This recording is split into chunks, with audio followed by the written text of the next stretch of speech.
సమాచారం కోసం 95 న్యూస్ ఇప్పుడు యాప్లో మీ ముందుకు వచ్చింది. వెంటనే డౌన్లోడ్ చేసుకుని న్యూస్ అప్డేట్ తెలుసుకోండి. ప్రతి క్షణం ప్రజాక్షేమం కోసం. Welcome to 95 news. ప్రతి క్షణం ప్రజాక్షేమం కోసం. నేను మీ మాధురి. ఈ రోజు మనం గాంధీ భవన్ లో ఉన్నాము. మనతో పాటు ఉన్నారు దివ్యవాణి గారు. వారితో ఇప్పుడు మాట్లాడేద్దాం. మేడం, ముందుగా మీకు కంగ్రాచులేషన్స్, కాంగ్రెస్ పార్టీలోకి అయితే వచ్చారు. బట్ ఒక్క రీజన్ చెప్పండి, ఎందుకు మీరు కాంగ్రెస్ ని ఎంచుకున్నారు? అంటే టీడీపీ నుంచి అయితే వచ్చారు, మిమ్మల్ని బీజేపీ కూడా సంప్రదించింది అని మాకు తెలిసింది, కానీ మీరు కాంగ్రెస్ ని ఎంచుకోవడానికి గల కారణం ఏంటి? కాంగ్రెస్ పార్టీ చరిత్ర తీసుకుంటేనమ్మా, భారతదేశములో ఇది రాజకీయ పార్టీకే కాకుండా భారతదేశానికి ఒక గర్వించదగిన పార్టీగా కుటుంబంలో ప్రతి ఒక్కరు కష్టపడ్డారు, ప్రాణాలు అర్పించారు. నెంబర్ 1.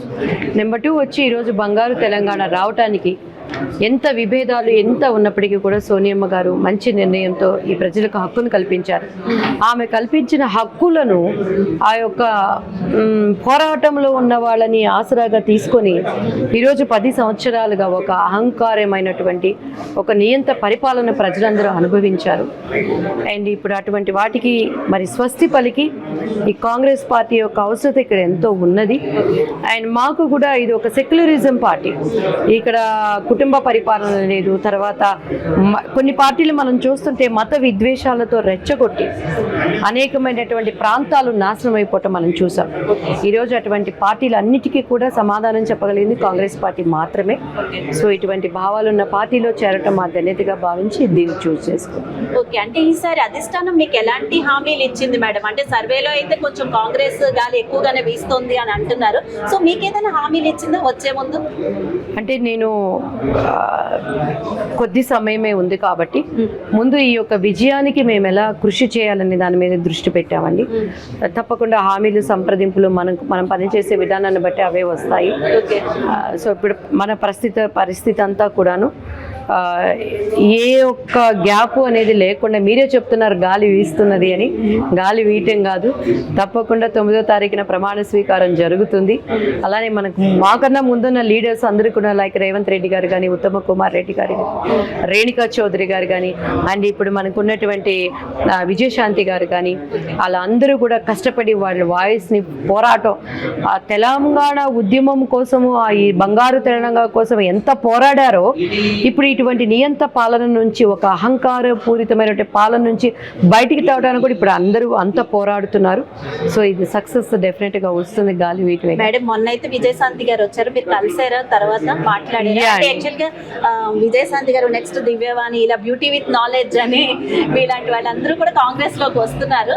సో మీరు కలిసారా మేడం విజయశాంతి గారితో? అండి, నేను మ్యామ్ కి విషెస్ చెప్పడానికి నేను వెళ్ళటం జరిగింది.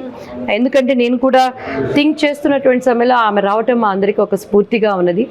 నిజంగా ఆమె తెలంగాణకి ఆమె వాయిస్ ఎంత వినిపించిందో, ఎటువంటి అవమానంతో ఆమె ఆ పార్టీలోంచి బయటకు వచ్చిందో, ఈ రోజు ఇంత ఉన్నత స్థానంలో ఉన్నటువంటి పార్టీ కూడా భయపడకుండా ఆమె ఎందుకు రావటానికి బయటికి కారణం అనేది చెప్పింది. ప్రజలందరూ గమనించాలి.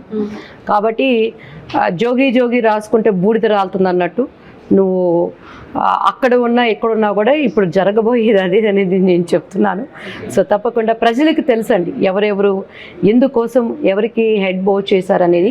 సో మీ స్వార్థాల కోసం ఇంకా తెలంగాణ బిడ్డలను ఆడుకోవద్దు, వాళ్ళ జీవితాలతో ఆడుకోవద్దు. ఇది ఒక ధనికమైనటువంటి రాష్ట్రం. సో ఇటువంటి వాళ్ళ యొక్క ప్రోద్బలంతో ధనికుడు ఇంకా ధనికుడైపోతున్నాడే కానీ పేదవాడుగానే ఉండిపోతున్నాడు. ఆ పేదవాడిని కూడా ధనికుడిని చేయటానికే మా యొక్క తాపత్రయం, మా కష్టం పడేది. మేడం, ఈ మధ్యకాలంలో అయితే మనం చూస్తున్న అభ్యర్థులపై దాడులు జరుగుతున్నాయి. మొన్నైతే బర్రెలెక్క మీద కూడా జరిగింది. దాని గురించి ఏమంటారు మేడం? ఒక మహిళపై ఇలా దాడులు జరగడం గురించి. అసలు ఫస్ట్ ఆఫ్ ఆల్ ఆ పాప అటువంటి నిర్ణయం తీసుకోవటానికి కారణం ఎవరు? ఆమెకున్నటువంటి పోషణ అనేటి అమ్మేసి, ఆ అమ్మాయి చెప్తున్నది ఈరోజు మాకు ఒక కాలేజీ లేదు, ఇంకొకటి లేదు. సో ప్రాణాలకైనా తెగించి నేనే ఒక లీడర్ అవుతే నా ఊరు బాగుపడుతుంది. ఈరోజు ప్రాణాలకైనా తెగించి ఇటువంటి దుర్మార్గమైనటువంటి నియంత పాలన నుంచి రావాలి అని అంటే ప్రతి ఒక్కరు కూడా రేపు, ఇవాళ ఒక అమ్మాయి రెడీ అయింది, రేపు 100 మంది అయిపోతారు. సో ఇటువంటి అహంకారమైనటువంటి పాలన పోవాలనేదే ఈరోజు యువతకి మేము ఇస్తున్నట్టు భరోసా, ఉద్యోగాల నోటిఫికేషన్స్ కానీ, అండ్ అన్ని విధాల మన శక్తి వంచన లేకుండా వాళ్ళకి చేయడానికి కోసమే మా కృషి కూడా. మేడం, మీరైతే బంగారు తెలంగాణ చూడాలి అంటున్నారు, కానీ బీఆర్ఎస్ వాళ్ళు అయితే ఇది బంగారు తెలంగాణ అంటున్నారు. మరి ఏమంటారు మీరు? బంగారు తెలంగాణ ఉంటే వాళ్ళకి అంత భయం ఎందుకండి? బంగారు తెలంగాణ అని వాళ్ళు అంటుంటే, ఎందుకంటే ఉద్యమకారుల యొక్క కష్టాన్ని వీళ్ళు అడ్డం పెట్టుకున్నారు. వీళ్ళ కుటుంబంలో ఎంతమంది ప్రాణాలు పోయినాయి, సో ఎంతమంది ప్రాణ అర్పితం చేశారు. ఈరోజు పక్క రాష్ట్రంలో ఉన్నటువంటి పెద్ద పెద్ద నాయకులు కూడాను ధైర్యంగా ఆ పేరు చెప్పడానికి కూడా భయపడేంత స్థితిలో ఈరోజు నిజంగా అడుగుతున్నాను, ఒక ప్రెస్ వాళ్ళకైనా సరే మాట్లాడటానికి ఒక ధైర్యం ఉందా? మరి ఇంకెక్కడ బంగారు తెలంగాణ? బంగారు షోకేస్లో ఉన్నది, అది మన ఒంటి మీదకి వస్తేనేది ఆభరణమై మనకు తృప్తి ఉంది. ఈరోజు బంగారు తెలంగాణ పేరుని వాళ్ళ కుటుంబం అనుభవిస్తుంది కానీ ప్రజలు అనుభవించటం లేదు అనేది వాస్తవం.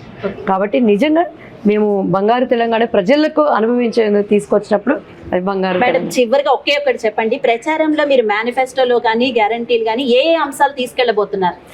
అండ్ 6 అద్భుతమైనటువంటి పథకాలని ఈరోజు కాంగ్రెస్ పార్టీ తీసుకున్న నిర్ణయాన్ని ఆల్రెడీ ప్రజల్లోకి వెళ్ళిపోయింది, అది ఇంకా బలంగా మేము తీసుకువెళ్తాం, ప్రతి ఒక్క అంశాన్ని కూడా తీసుకువెళ్తాం. Okay right, thank you madam. Thank you.